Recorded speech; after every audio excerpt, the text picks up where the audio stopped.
Bienvenue sur DMG TV, les histoires mystiques. Si tu es nouveau sur la page, n'oublie pas de t'abonner, de laisser un commentaire, de liker et de partager. Tu vas raconter une histoire. Il y a un numéro à l'écran là sur le plus 237 655 81 90 17. Un numéro WhatsApp, envoie ton histoire par note vocale. Et on va jouer ici sur YouTube, Facebook, TikTok. Voilà. Je tiens d'abord à remercier tous ceux qui ont l'habitude d'envoyer les histoires. C'est grâce à vous qu'on a un concept aussi puissant parce que vous êtes nombreux à envoyer les histoires. Si j'ai pas encore joué ton histoire, sache qu'on va forcément jouer ça à un moment donné parce qu'on poste les histoires par ordre d'arrivée. Et c'est vrai parce que nous ne sommes pas des, je ne suis pas Dieu par exemple. Et parfois on peut faire des erreurs, on s'embrouille avec les histoires, on poste même ce qu'on avait posté parce qu'il y en a tellement. Et si c'est qu'on ne programme pas bien, on fait des erreurs. Donc si tu as envoyé ton histoire, s'il te plaît, ne renvoie pas ton histoire parce que si tu l'envoies deux fois et qu'on l'a programmé deux fois, forcément ça va revenir. Ok? Voilà. On va commencer la première histoire. Écoutez attentivement s'il vous plaît et surtout, on ne juge pas dans les commentaires. Ok? Première histoire. Bonsoir, bonjour. Bonjour la communauté DMG, bonjour à toutes les auditeurs. En fait, je viens raconter l'histoire d'une copine à moi qu'on a grandi ensemble dans le même quartier. Bon, disons pas le même quartier, c'est quand je partais en vacances chez mon papy, c'est là qu'on se retrouvait parce qu'eux, ils habitaient le quartier. Donc on peut dire chaque vacances, on se retrouvait là-bas. Eh bien, ça s'est passé une fois et c'est une fille qui n'a pas reçu une bonne éducation. Si je parle de ne pas reçu une bonne éducation, ça veut dire qu'ils ont perdu leur papa quand ils étaient encore très jeunes. Vous imaginez déjà quand vous perdez un père et qu'on vous laisse entre les mains du frère de vos papas qui n'était pas bien et tout. Donc du coup, cette fille a connu la rue très jeune. C'est une fille que j'appréciais beaucoup, que j'aimais beaucoup, malgré que mes parents s'opposaient de notre relation. Ils avaient peur que sa vie puisse influencer mon éducation. Du coup, on a dû être un peu distante avec cette fille.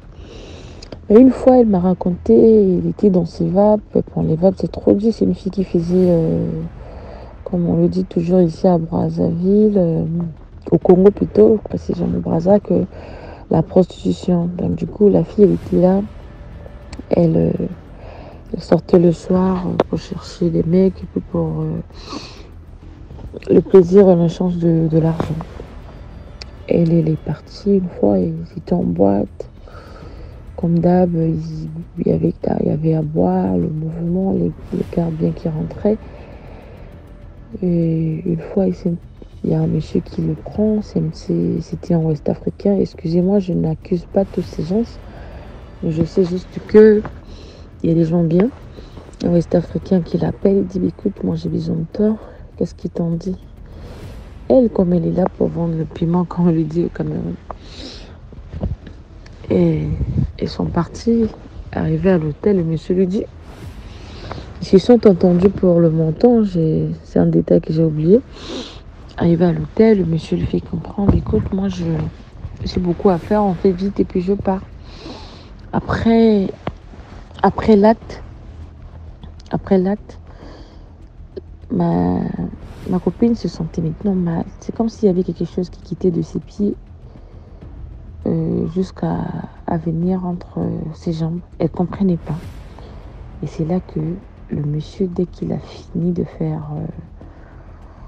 il a fini de passer des rapports avec la fille, il a pris l'argent, il l'a jeté sur le corps de la fille. Il dit vous les Congolaises, là, vous allez mourir comme ça, là. Idiote que vous tuez. Donc, elle n'a pas compris. Elle dit qu'est-ce que tu m'as fait? Dit quitte là. Tu vas voir. Aujourd'hui, là, tu vas mourir. Le monsieur n'avait pas honte de le dire, quoi. Il est rentré dans la douche, il s'est baigné.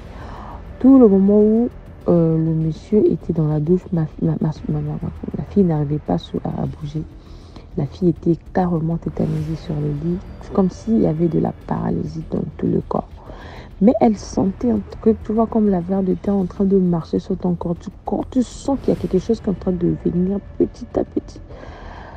Elle n'arrivait pas vraiment. Au fond d'elle, elle dit, Seigneur, je suis orpheline. Oui, j'ai une mauvaise vie, je fais une vie de merde qui ne te plaît pas. Je t'en prie, aide-moi.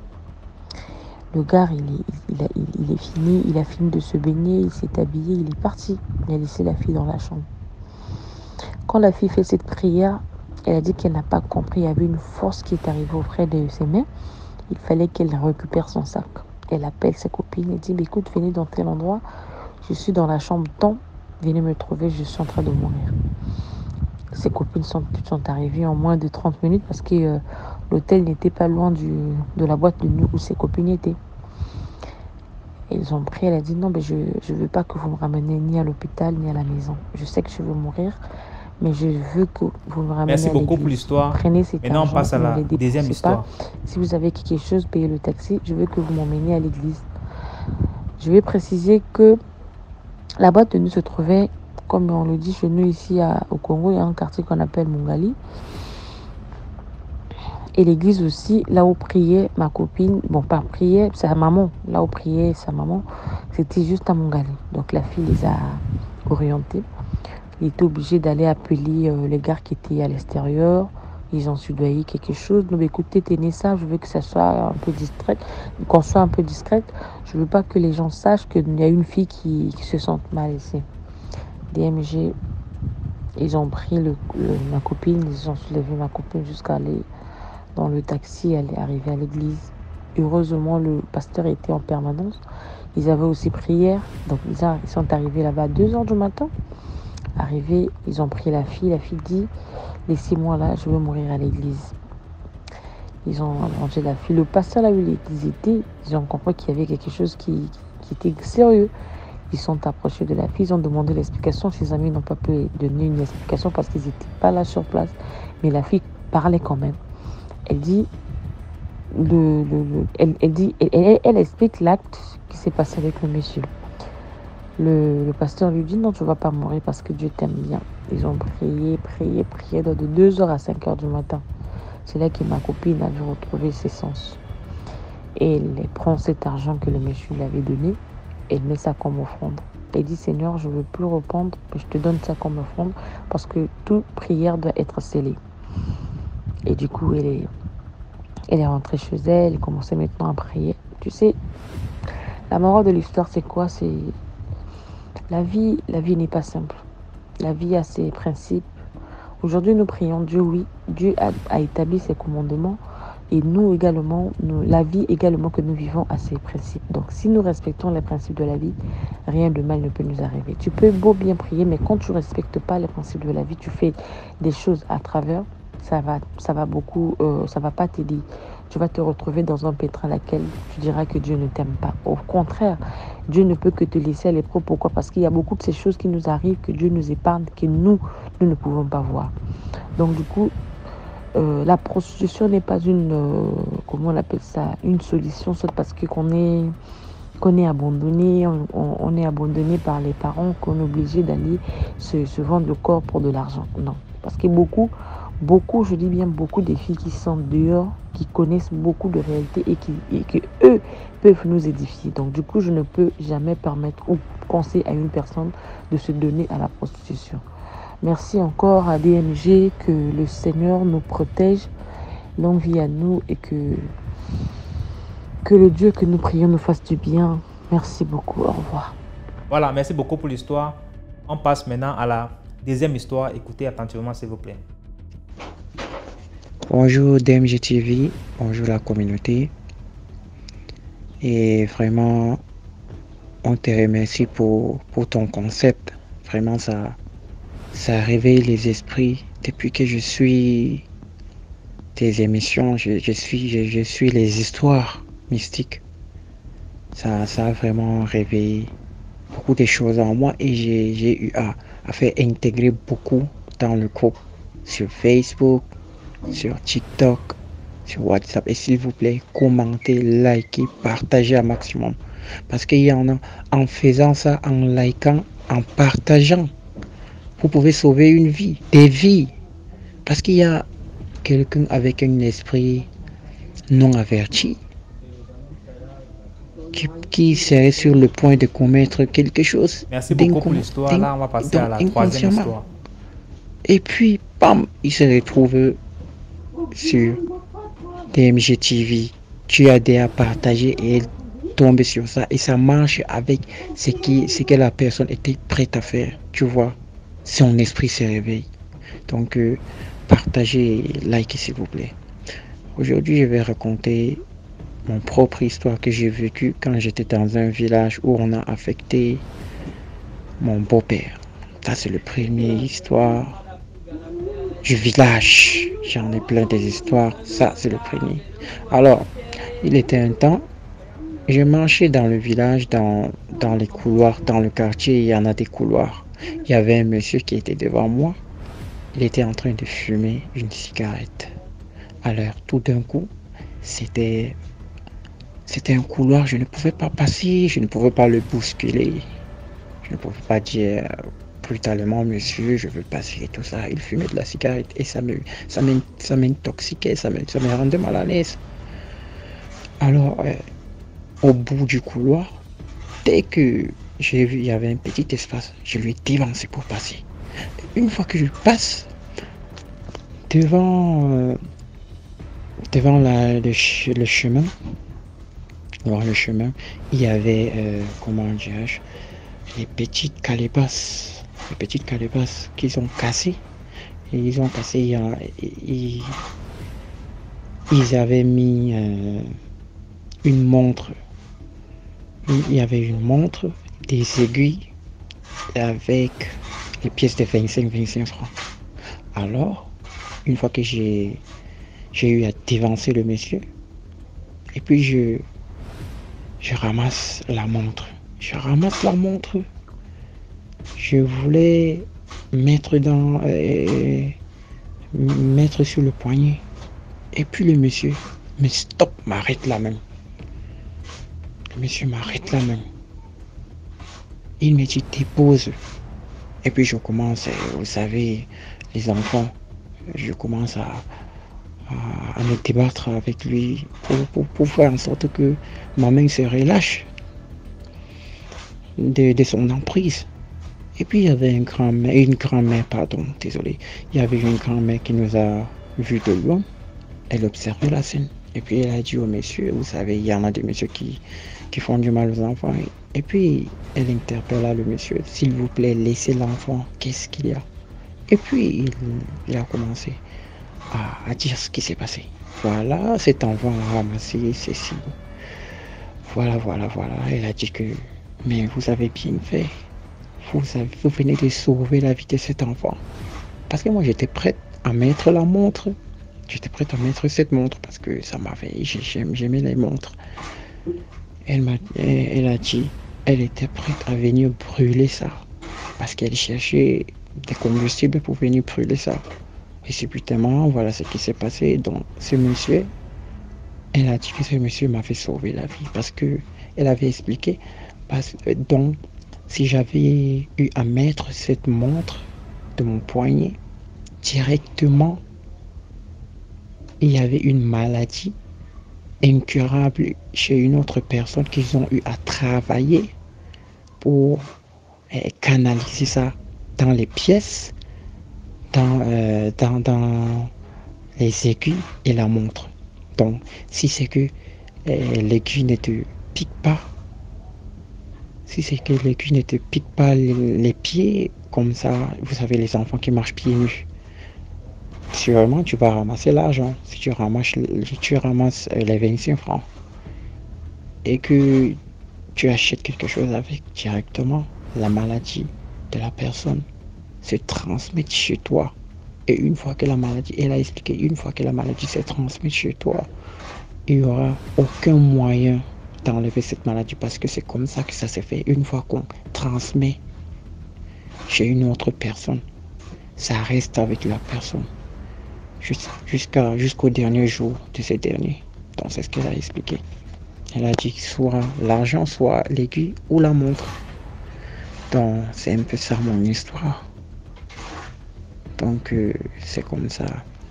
Et la morale de l'histoire, c'est que je tiens à dire aux gens, s'il vous plaît, n'insultez pas les gens n'importe comment pour dire que voilà, moi je suis le meilleur, je ne bois pas, je ne fume pas, au moins moi je suis... Non, ne dites pas ça.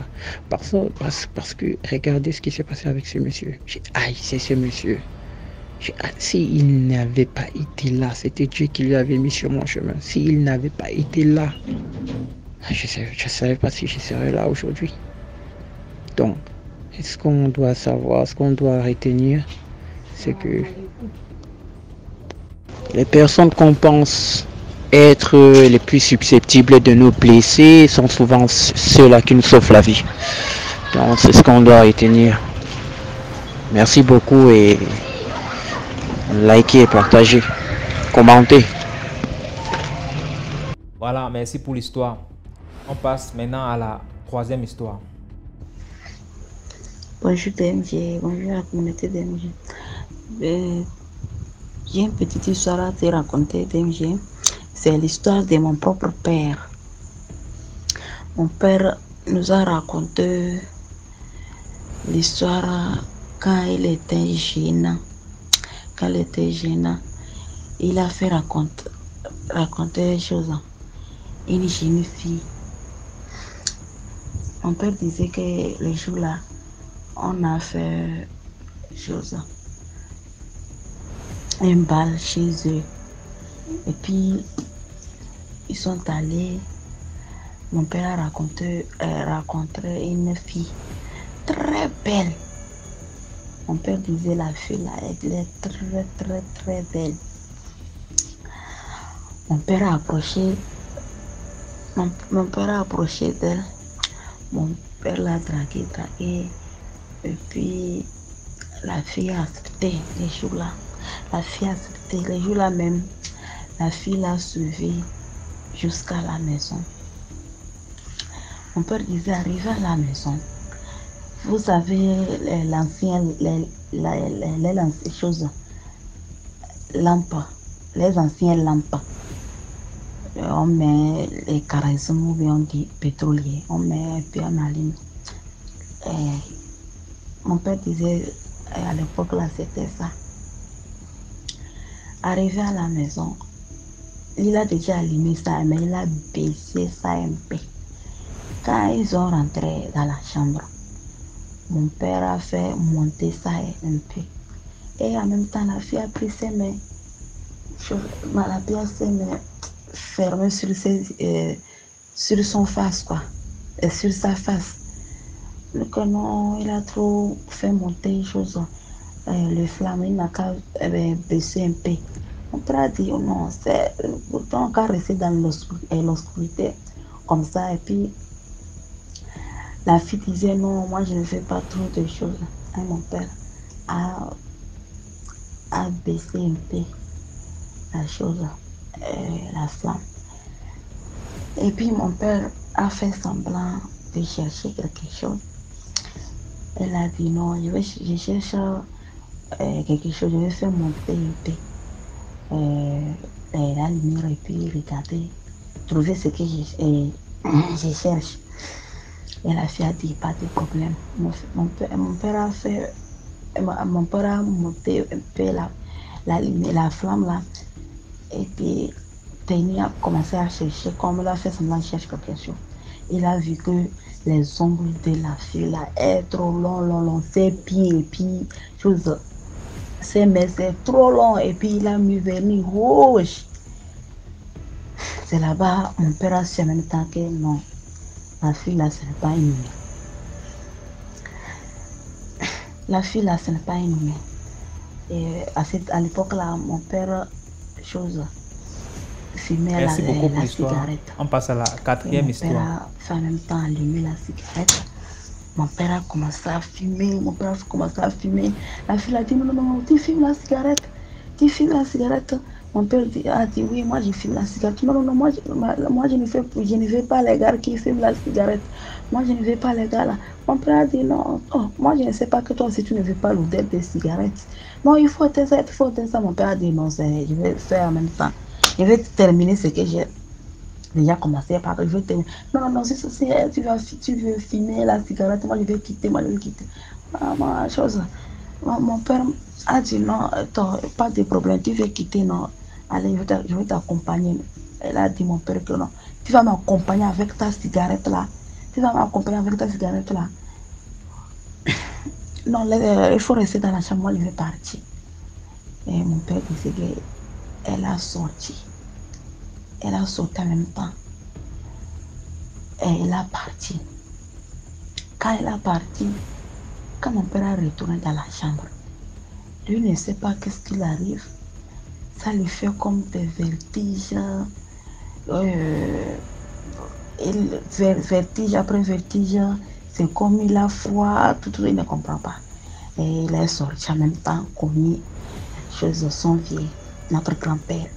Il a commis, expliqué, regarde, j'ai amené une fille, des choses. Mon grand-père a dit que vous sortiez à sortir la même nuit. Tu as trouvé une fille, tu l'as mis dans la maison la même nuit là. Tu crois que c'est tout le monde qui sont des humains ou bien on a fait les choses, les feuilles de basilic ou quoi. Frotter, et puis mon père a pu le jour là dormir. C'est mon petite histoire. Une deuxième histoire, c'est l'histoire de mon oncle aussi. Mon oncle était taximan. Il vivait au Ghana avec sa famille. Au Ghana là-bas, ils sont en ville. Et sa maman est au village.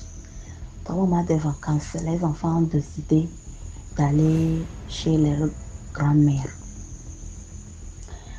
En cours de la route, quand ils sont au village, en partant au village, tu vas voir les forêts. Vous allez dépasser les forêts avant d'arriver. Au cours de la route, ils ont vu loin. Ils voient, c'est comme il y a quelqu'un. Arrivé, c'est une vieille dame avec sa collée comme ça. Mon oncle s'est arrêté, il demande la vieille, vous partez où? Vous allez où? La fille dit, je vais sur le village qui est devant.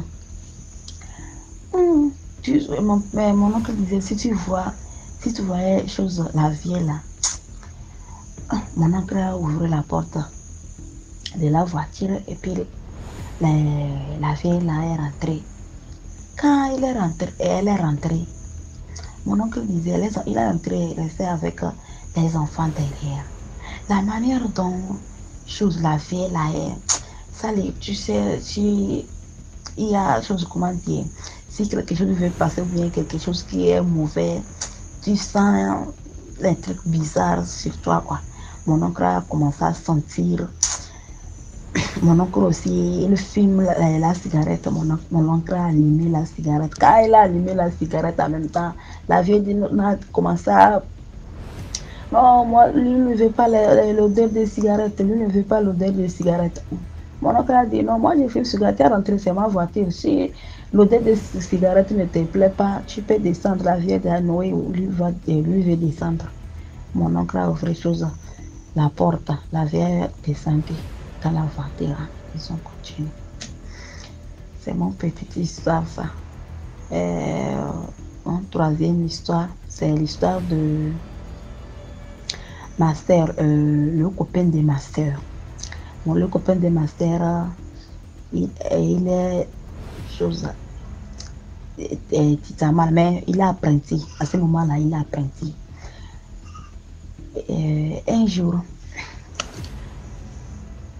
arrivé à Lomé, quand ils sont arrivés à Lomé, ils sont dans leur station là-bas. Ils sont beaucoup, ils sont nombreux. Et ils ont vu une très belle dame. C'est une dame très belle. La dame est en train d'appeler quelqu'un, mais quand ils sont, les jeunes sont nombreux là-bas, ils ne savent pas à qui ils appellent. Chacun dit moi, la dame l'a dit non. Elle est très belle, teint clair. Et arrivé le copain de ma soeur là, la dame a répondu oui, c'est toi, j'appelle. Quand le copain de ma soeur là est arrivé, il a demandé juste, lui veut 200. Lui veut rentrer au marché, acheter quelque chose, mais ça lui manque 200. S'il peut trouver 200 chez lui, ça serait bon. Et le copain de ma chose, ma soeur a dit non. Le gars de ma soeur a dit non, pas de problème. Le gars de ma chose, il a levé 200, remettre la dame là. Et la dame là a dit, oh, tu peux prendre mon numéro aussi. Et le gars de ma soeur a pris son numéro. Et elle est rentrée au marché. Quand elle est rentrée au marché, en partant, elle a appelé encore, lui dit, moi je m'en vais ça. J'ai acheté ce que je veux au marché, je m'en vais ça. Et il a dit, tu travailles ici? Il a dit, oui, je suis apprenti. Apprenti. Il a dit, tu es apprenti, tu vas réussir dans ta vie, tu vas réussir. Tout ce que tu vas réussir dans ta vie. Et la dame est partie. Le gars de ma soeur a dit, il est resté. Il est en train de regarder la dame. La dame s'en va, la dame s'en va, la dame s'en va. À un moment donné, ça lui fait comme le soleil a frappé ses yeux. Il veut baisser ses yeux et regarder encore la dame. Il n'a pas trouvé la dame. Et le gars de ma soeur est venu rester. Et à côté d'eux, il y a une chose. Apparemment, les gens de Niger, là. À côté là-bas, c'est un vieux. Et le vieux l'a appelé. Il lui demandait, tu connais la dame qui t'a appelé tout de suite là? Il a dit non. Qu'est-ce qu'elle t'a dit? Il a dit non, il m'a juste demandé une chose. 200. Et le vieux a dit, ce n'est pas un humain. La femme là n'est pas un humain. Et regarde des choses. Le gars de ma soeur a dit les jours là, lui a plus peur. Que ce n'est pas un humain. Elle a dit oui. Quand moi je suis là, j'ai vu, ce n'est pas un humain. Mais ce n'est pas les djinns ou bien les fantômes, non. C'est choses. C'est les animaux qui transforment humains là, c'est ça. Il t'a demandé de ça, non? Les gars de ma soeur a dit oui, non, ça ne fait rien. Et dans le mois prochain que les gars de ma soeur là va passer son examen. Mais le gars de ma soeur a dit, quand ils ont arrivé pour passer l'examen, il dit les jours là c'est comme quelque chose est rentré. Il ne sait pas comment il a fait. C'est celui qui a sorti premier. Celui qui a sorti premier quand ils ont passé l'examen là. Maintenant, le gars là est bien. Il est riche maintenant. C'est mon petite histoire ça. Merci pour l'histoire. Commentez, likez, partagez. N'oubliez pas de liker s'il vous plaît. Quatrième histoire. Bonjour DMJ, bonjour à toute la communauté. Et je ne sais pas à quelle heure vous allez écouter l'histoire. Mais bon, cette histoire se passe au Gabon. Déjà, je suis gabonaise. Et l'histoire se passe, j'ai déjà raconté une histoire ici. Je pense qu'il y a certains qui vont reconnaître ma voix, comme mes sœurs qui écoutent souvent. Oui, l'histoire ça se passe des années dans le passé. Ça s'est passé vraiment, ça fait très longtemps parce que j'étais encore enfant. Comme je disais, je suis jumelle dans ma précédente histoire. Je suis jumelle et mon père est conducteur d'engin. Donc, à l'époque, son travail, on l'affectait toujours dans les provinces. On l'affectait toujours dans différentes provinces. Donc là, on devait avoir, ma soeur et moi, nous devions avoir moins de 1 an. Voilà. Donc, mon papa avait été affecté dans une ville qu'on appelle Lastoville. C'est ici au Gabon. Et là-bas, on était dans un chantier forestier. On n'était pas en ville. On était dans un chantier forestier. Et ce chantier forestier était bien organisé. Il y avait les maisons, les habitations. Donc, tous ceux qui étaient au chantier, ce sont des personnes qui avaient été affectées. Donc, ils avaient été affectés et il y avait vraiment des constructions. C'était bien. C'était bien. D'après ce que notre maman nous avait raconté, c'était bien.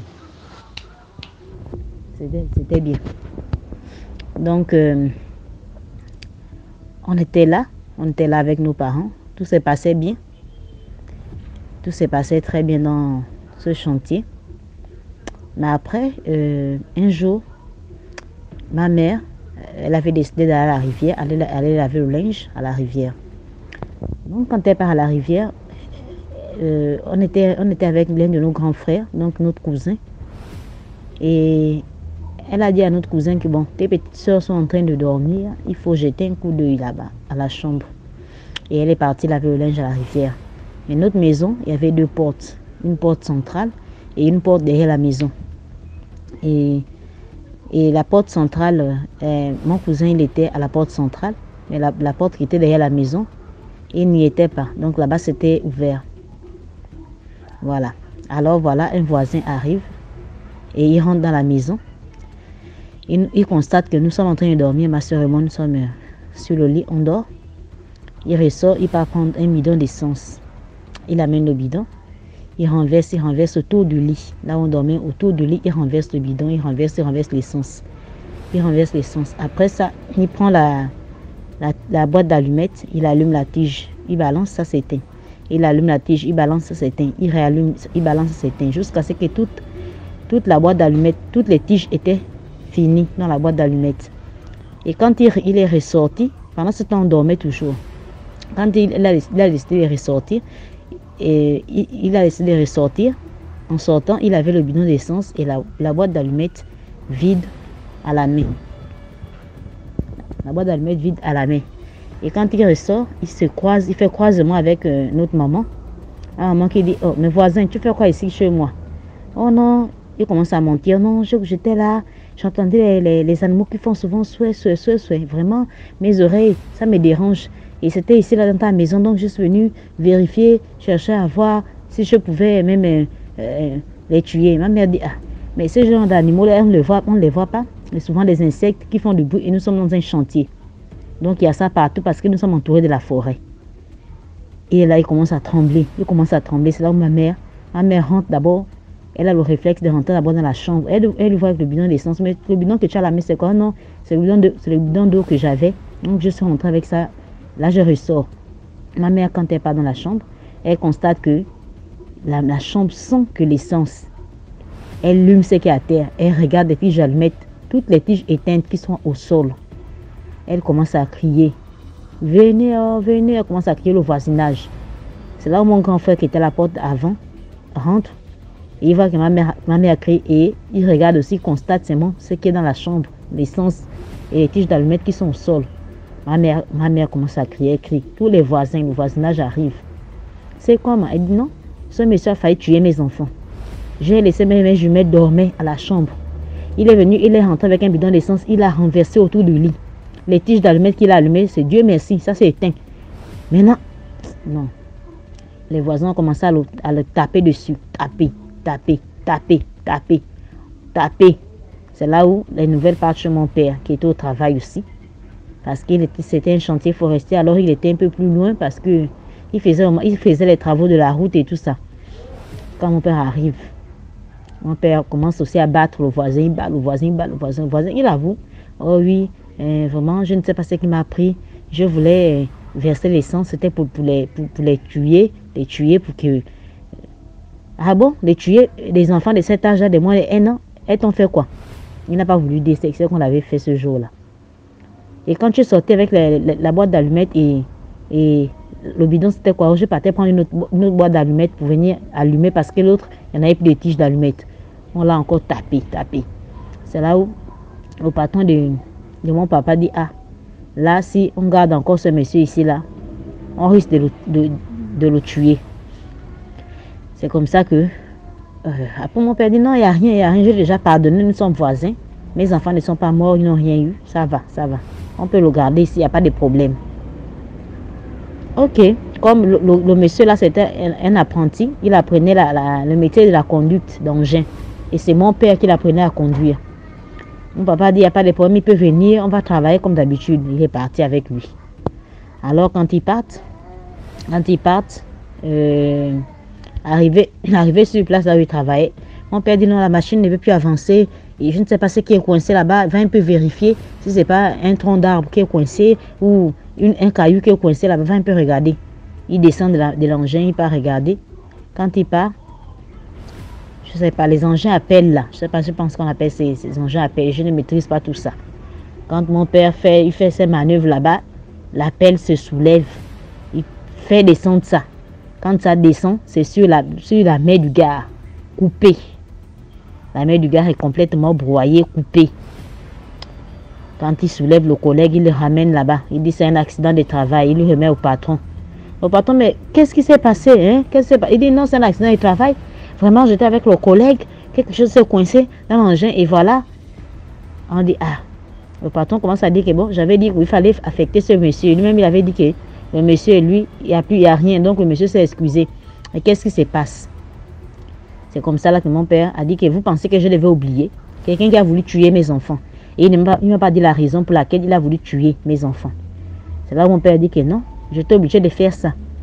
C'est là où on a pris mon père, on nous a réaffecté ici à Libreville. Nous, on est revenu à Libreville. Le voisin est resté là-bas. Donc c'était un peu ça l'histoire. Et je voulais aussi revenir toujours sur notre naissance. Comme nous sommes, je disais, nous sommes jumelles. Et nous sommes de Makoko. Et à l'époque, là, dans les années 92, 93, 94, parce que c'est un peu cette période que nous sommes nés. Dans la période là, quand les jumeaux, les jumelles naissent, il y a toujours des rituels à faire, il y a beaucoup de choses à faire. Voilà. Donc nous sommes nés ici à Libreville. Ensuite, notre maman est partie au village chez notre papa, aller faire faire certains rituels qu'on fait pour la naissance des jumeaux. Et on a fait beaucoup de rituels. Et pendant ce temps, il y a toujours ce qu'on appelle la danse des jumeaux. Donc il y a des parents qui venaient, qui dansaient. Et notre grand-mère avait sa sœur. Donc la sœur de notre grand-mère, c'est aussi notre grand-mère. Elle est venue danser.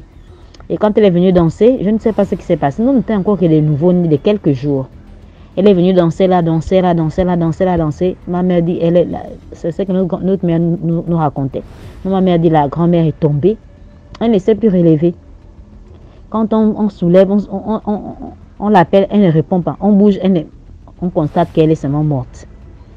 C'est là où tout le monde, oh, les jumelles ont tué la grand-mère, ils ont tué leur grand-mère. C'est là où ils ont demandé, ils sont un peu renseignés chez certains sorciers, les parents, les gens qui avaient des visions là.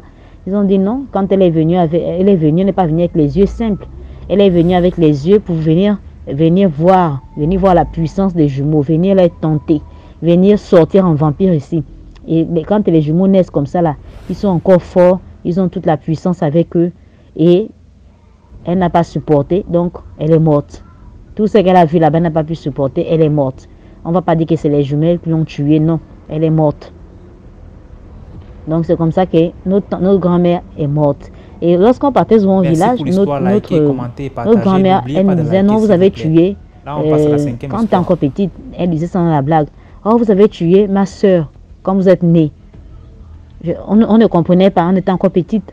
Au fur et à mesure qu'on grandissait, quand on avait demandé à notre mère, mais comment la grand-mère dit toujours qu'on a tué sa soeur quand on est né. Notre mère nous avait maintenant expliqué. Et voilà ce qui s'est passé. Là, on a compris que, donc elle est morte avec son propre vampire, nous on n'a pas tué. Donc c'est un peu ça. Ça peut dire que vraiment, on ne doit pas négliger la tradition africaine.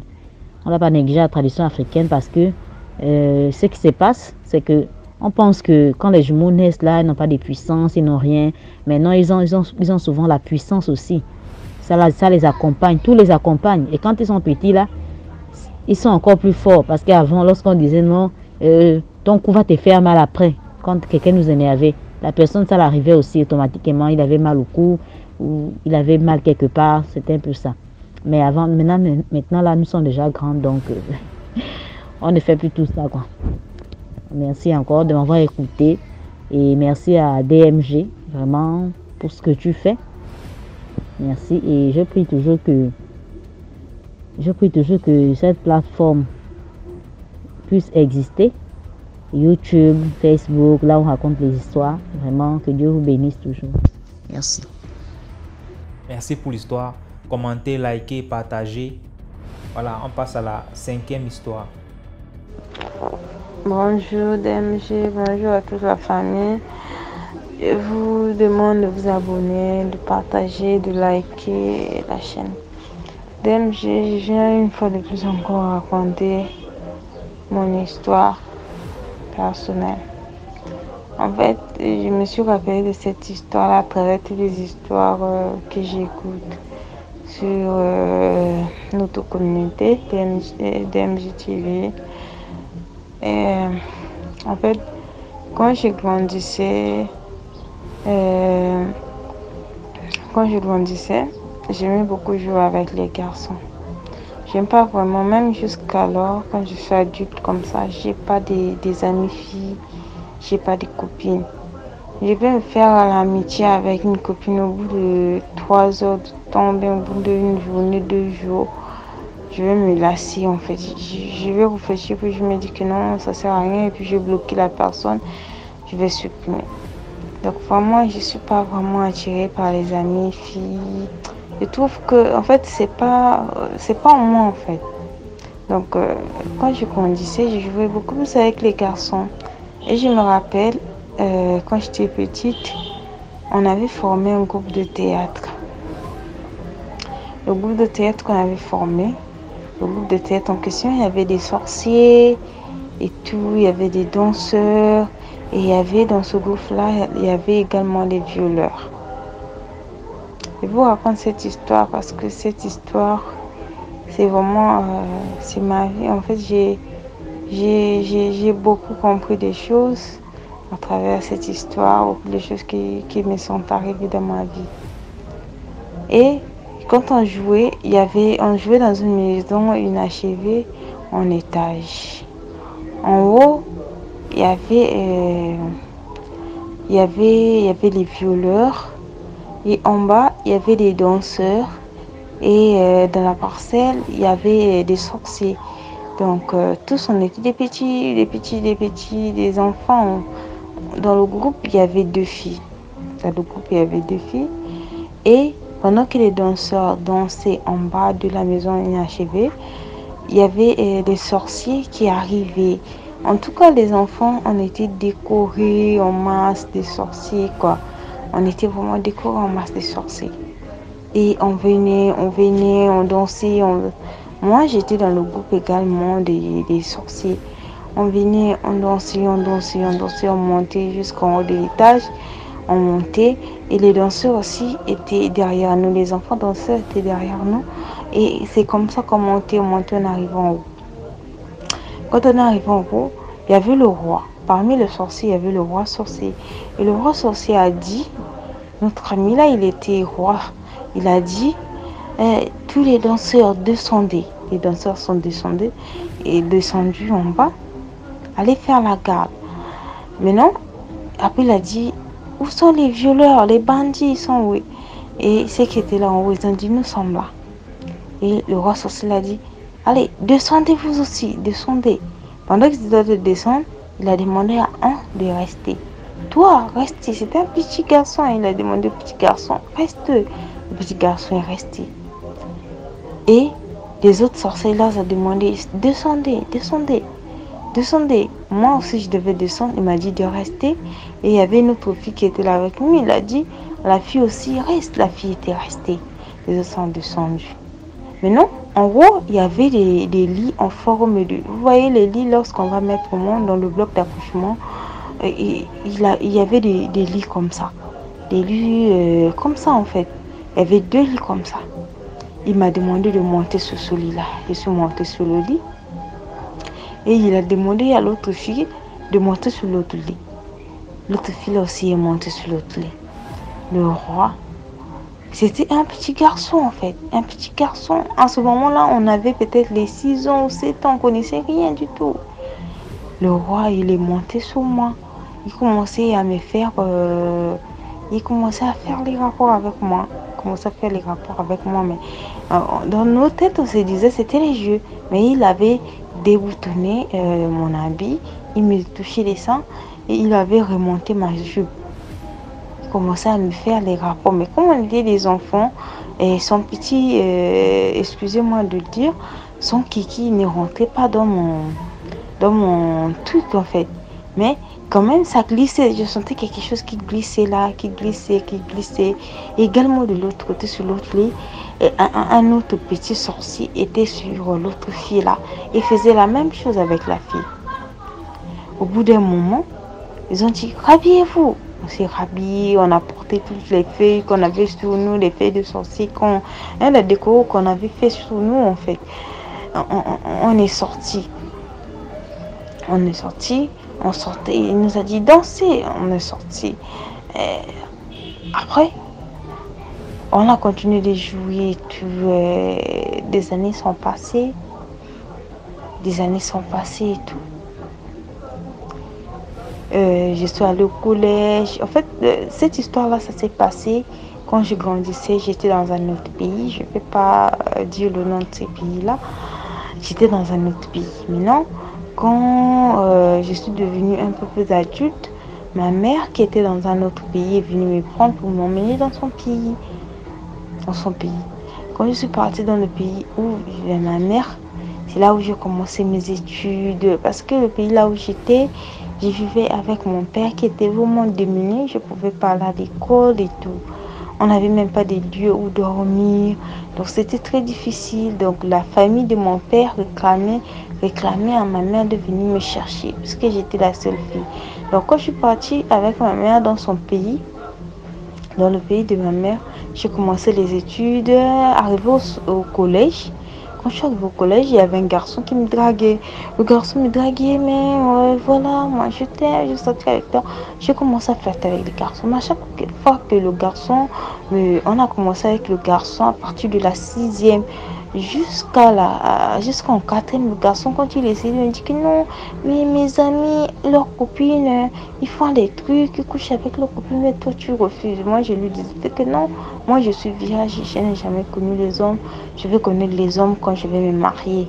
Ce n'est pas le temps pour moi de connaître les hommes. Je vais connaître les hommes quand je vais me marier. C'est comme ça que je lui disais, jusqu'à ce que je sois arrivée en 3e. Quand je suis arrivée en 3e, le garçon il insistait. Moi je dis que non, je veux pas connaître les garçons. Je vais me marier et puis je vais coucher avec les garçons. Pour le moment, je ne vais pas coucher avec toi. Et c'est comme ça, les choses ont évolué, tout. Après, on est parti. Une fois, il avait tellement insisté après l'examen en 3e parce que là, je suis au Congo-Brazzaville, le pays de ma mère. Donc, quand tellement il avait insisté, nous sommes partis, on a pris une chambre d'hôtel, nous sommes arrivés.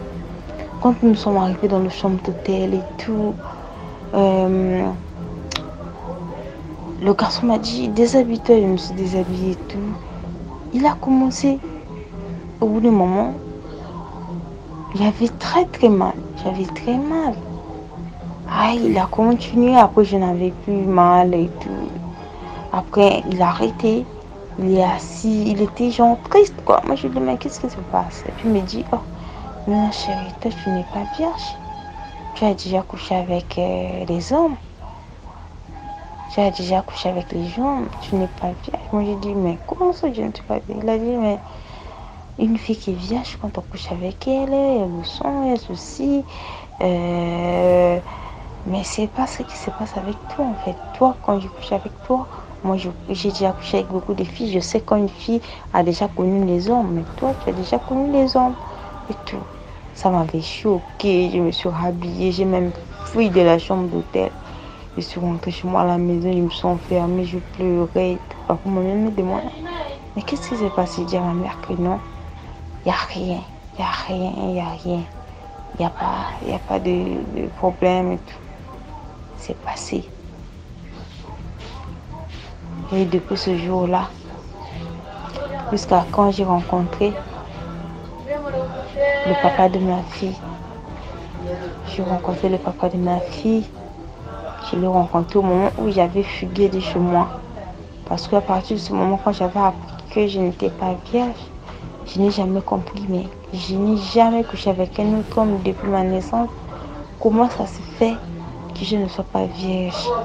Quand j'ai rencontré le papa de ma fille, j'avais fugué de la maison. J'ai fugué de la maison en une soirée. J'ai traîné jusqu'au bout de 1 heure, 0 heure Merci comme beaucoup ça. pour l'histoire. Maintenant, on J'ai passe à traîné la dehors, 6e j'ai histoire. rencontré Likez, le commentez, monsieur. partagez.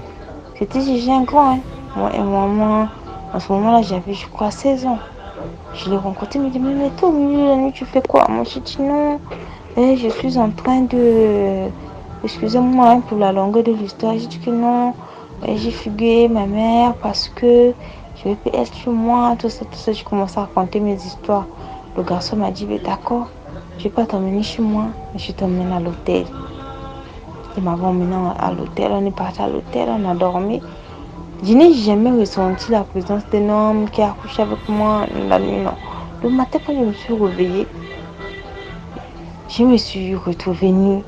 Je lui ai dit, ah, toi tu as couché avec moi? Il me dit, oui, j'ai couché avec toi. Moi j'ai dit, mais non, tu n'as pas couché avec moi. Il me dit que oui, j'ai couché avec toi. Moi j'ai dit, non, tu n'as pas couché avec moi. Comment ça tu as couché avec moi? Je n'ai pas ressenti. Il m'a donné un peu de l'argent, il m'a dit, il faut que tu rentres chez toi et tout. J'avais son numéro en ce moment-là, j'avais son numéro. Et après, je suis rentrée chez moi. Au bout d'un moment, on s'appelait, on s'écrivait, après on s'appelait plus. Et tout, j'ai perdu aussi ma SIM et tout. On s'est perdu avec le monsieur en question. Après, au bout d'un moment, je me suis retrouvée enceinte. J'ai mis au monde ma fille. Aujourd'hui, ma fille va avoir 6 ans. Je connais la face de ce monsieur-là. Quand je regarde ma fille, je vois la face de ce monsieur. Je vois la photocopie de ce monsieur-là, mais malheureusement pour moi, je ne sais pas comment je peux faire pour pouvoir retrouver ce monsieur, pour pouvoir retrouver le père de ma fille. Si à travers cet audio, il peut se rappeler, il y a 1 année auparavant, il avait rencontré une fille, je vais dire au quartier Mungali. J'avais rencontré une fille, tu es allé avec elle dans une chambre d'hôtel le matin. Quand je t'ai réveillée, tu avais dit à la fille que tu avais couché avec elle. Elle avait dit que non, on n'a pas couché avec elle. Tu l'avais dit que oui, j'ai couché avec elle. Et tu rappelles de cette fille, sache que j'étais enceinte et j'ai mis au monde un enfant. Et cet enfant, c'est ta photocopie. À travers la chaîne de DMJ, tu peux contacter DMJ, il peut te donner mon numéro pour pouvoir voir ton enfant. Je ne savais même pas que en une seule nuit, je pouvais tomber enceinte d'un homme, d'un inconnu comme ça. Être attaché à quelqu'un comme ça. Donc la morale de l'histoire, c'est que il y a certains jeux que les enfants font, nous les parents doivent être attentifs, faire attention, surveiller nos enfants. Parce que à travers tout ce qu'ils font, c'est avec ça qu'ils grandissent. Il y a la négativité partout, donc tout. On doit faire attention, on doit surveiller les enfants. Si moi, mes parents me surveillaient bien, si en ce moment-là, mon père me surveillait bien, mes parents étaient ensemble, me surveillaient, peut-être que je n'allais pas aujourd'hui tomber dans tout ça. J'ai perdu ma virginité. Spirituellement, depuis l'enfance, on croyait que c'était des jeux, alors que c'était vrai, c'était satanique les jeux qu'on faisait. À travers les jeux qu'on faisait, j'ai perdu ma virginité. Et ça a troublé toute ma vie. Aujourd'hui, je me suis retrouvée avec un enfant que le père n'est même pas là. Je cherche le père. Je ne sais pas comment faire. Je ne peux pas aussi aller chez les marabouts. Je vous prie pour ceux qui peuvent aider, aidez-moi. Je vous prie. Merci, likez, partagez, abonnez-vous. Merci beaucoup pour l'histoire. Maintenant, on va passer à la 6e histoire rapidement. Bonjour DMG, bonjour la communauté DMG. J'ai une petite histoire à vous raconter. Surtout, likez et partagez. L'histoire m'a été racontée par mon mari. Mon mari disait, c'était en 1997. Il il vivait au Burkina. Mon mari travaillait dans un cafétéria. Et à côté de la cafétéria, il y a un bar. Une fille béninoise. Il y a une fille béninoise qui travaille dans cette bar. Et puis, il y a un gars qui vient là-bas. Il y a un gars qui l'a dragué. Les gars là l'a dragué. La fille n'acceptait pas. À chaque temps, la fille là vient dire à mon mari que voilà telle personne. Chaque jour, il vient me draguer. Il me dit de venir habiter chez lui, il est célibataire, quoi. L'homme l'a dragué la fille là jusqu'à 1 mois. La fille n'a pas accepté. Et un jour, la fille a accepté. La fille a déménagé là où elle habite. Parce que là où elle habite, ils sont au nombre de 5 filles dans une chambre. Et puis, la fille a déménagé chez elle. Allée chez le gars. Ils vivaient ensemble là-bas avec les gars. Ils vivaient déjà comme un couple marié, quoi. Et puis, la fille là, chaque lundi jusqu'à vendredi, elle part travailler. Le gars aussi travaille lundi jusqu'à vendredi. Chaque samedi, ils sont à la maison. La fille fait ménage, elle lave les choses, les habits, tout.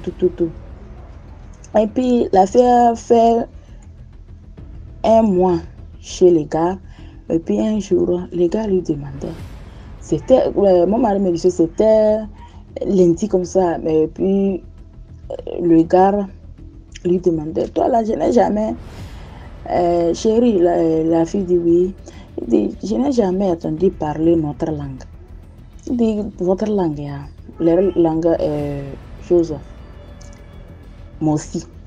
Et puis, la fille disait, non, moi je ne comprends pas votre langue. Je suis étrangère ici, je viens d'arriver. Elle a dit, le gars a dit, oh, ok, pas de problème, je vais t'apprendre. Et puis la fille est venue dire ça à mon mari, que regarde, aujourd'hui mon gars là m'a demandé pourquoi je ne parle pas leur langue. Et mon mari a dit, tu l'as dit quoi? La fille a dit que non, il a dit, elle ne comprend pas leur langue. Et mon mari dit, c'est bon. Pourtant, la fille a tiré au Burkina là-bas. Elle était dans une autre ville avant de venir là où travaillait mon mari là. Et puis, c'était lundi. Ils sont ensemble là-bas jusqu'à vendredi. Samedi matin, le gars a fait sortir tous ses habits. Lui-même, tous ses habits. Déposer que la fille n'a qu'à se laver. Elle a fait dire non. Tout ce que tu as fait sortir là, j'ai déjà lavé ça. J'ai déjà lavé. Pourquoi tu as fait sortir ça? Que non, quand lui, non, il n'a qu'à laver. Elle a dit la fille de laver tous les habits. La fille n'a pas insisté. Elle a pris tous les habits, fait sortir au dehors. Elle a installé les choses. La fille a commencé à laver. Et puis, le gars l'a dit qu'aujourd'hui, moi, je vais sortir. Tu ne sortais pas chaque samedi, qu'aujourd'hui, j'ai un petit quoi à faire dehors. Et puis, le gars est sorti. Quand le gars n'a pas sorti, quand il veut sortir, il s'est arrêté devant la fille et il a fait un appel dans leur langue. Et il dit à la personne que moi je m'apprête à sortir. La go à la maison, elle est en train de laver mes habits. Arrivé, il faut achever ton travail en même temps. Et puis, tel endroit, dans ma chambre, tel endroit, j'ai déposé 800 000 là-bas, tu vas prendre. Il faut faire tout le nécessaire. et puis tu vas aller prendre ton argent et partir. Ah, dans leur langue mousla. Et puis, la fille comprend. Elle a serré son cœur, bien dit. Elle n'a pas fait montrer le gars qu'elle a compris tout ce que le gars a parlé. Et puis, le gars a tourné, dit chose à la fille que toi, je m'en vais. La vidéo, allez revenir. Quand le gars est parti, il a démarré sa voiture nette. La fille est rentrée dans la chambre. Regardez l'endroit, elle a indiqué chose, le gars qui va venir tuer la fille. Qu'elle a déposé l'argent. La fille a regardé là-bas. Bien sûr, elle a trouvé les 800 000. Et la fille a pris l'argent en même temps. Elle a fait ses bagages. En même temps quitté, venir chez mon mari. Elle a tout expliqué à mon mari que voilà, c'est comme ça. Et puis mon mari a dit que le gars là veut la sacrifier. Elle n'a qu'à faire vite aller à la station, prendre voiture jusqu'au Bénin. Elle n'a qu'à rentrer chez elle. Elle est venue pour gagner l'argent. Même s'il reste jusqu'à 1 an, 2 ans, les 800 000 là, il ne peut gagner. Il n'a qu'à rentrer chez elle au Bénin. Et la fille a pris l'argent, rentré chez elle. Puis, c'était à 7h, 8h comme ça. Et puis, à 15h, le gars est venu là où travaillait la fille. Dans ces bars-là, demander telle fille, Magola n'est pas ici, Magola n'est pas ici. Et puis, ils ont dit que non, la fille là n'est pas venue ici. Il y a quoi? Elle est chez toi là-bas, non, que la fille a quitté la maison. Et puis, il s'est tourné chez mon mari. Il est en train de demander à mon mari. Elle n'a pas vu la fille, elle n'a pas vu la fille. Maman a dit que non. Comment tu habites, tu es là-bas, comment dire, tu habites avec elle, non? Et puis pourquoi tu viens aujourd'hui? Même toi, tu sais que chaque samedi, elle ne vient pas ici. Et puis les gars mon mari lui demandait, il y a quoi? Vous avez querellé ou bien il y a quoi? Il dit non, quand lui veut sortir, elle est à la maison en train de laver les habits. Et lui l'a envoyé un garde de venir prendre quelque chose et le gars l'a informé que lui a informé que c'est comme ça. Quand il est venu, sa femme n'est pas à la maison. Bien sûr, quand lui-même est venu à la maison, il n'a pas trouvé ses habits, ça et ça. Elle est venue ici pour demander si elle n'est pas venue là où elle travaille. Mon mari dit non, elle n'est pas venue ici. Elle a resté, il est resté comme ça. Mon mari disait que si tu vois, lui-même ça l'a choqué. C'est comme il a su que là, au moment où il est en train de téléphoner quelqu'un là, ça veut dire que la fille comprend leur langue. Il a démarré sa voiture partie. Depuis ces jours-là, lui n'a pas attendu les nouvelles de la fille. Il n'est plus vu le gars là aussi. C'est pour juste dire les filles de faire attention. Tu ne sais pas qui est qui dans cette vie-là. L'histoire m'a été racontée par mon mari. C'est mon mari même qui a vécu à ce moment. Il était au Burkina là-bas. Merci beaucoup. Voilà, c'était tout pour aujourd'hui. Merci d'avoir regardé jusqu'à la fin. On se reprend demain à 12h00 pour une nouvelle vidéo. Surtout, n'oubliez pas de partager, d'inviter beaucoup plus de personnes à s'abonner à la chaîne. Comme ça, on va grandir ensemble. Plus il y aura d'histoires, plus il y aura de personnes, plus il y aura d'histoires. Voilà. Donc, rendez-vous demain. Ciao, ciao.